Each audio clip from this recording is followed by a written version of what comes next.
Welcome to Proclaim, a presentation of the Catholic Diocese of Alexandria. Join us as we journey together through the Scriptures revealed to us by God. Good morning and welcome to Proclaim. This extraordinary explanation that is given says, but that you may know that the Son of Man has authority to forgive sins on earth. He cures a man and tells him to go home, pick up his mat and go home. There are at least some scholars that think that that was not something Jesus himself said, but it was basically what the author is saying, having heard Jesus' words.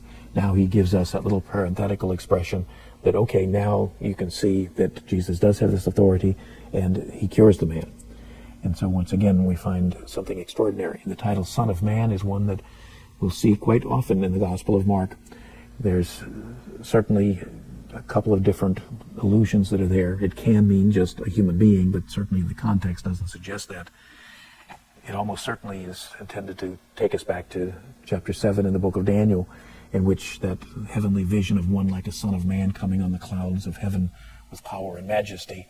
And that's the term that Jesus most frequently applies to himself. It was a term that some could simply see it as, well, it's simply a way of saying human.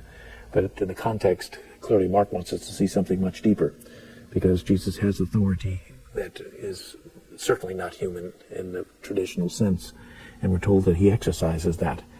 And after Jesus tells him to get up and to pick up his mat and go home, we're told he rose, picked his mat up at once, and went away in the sight of everyone.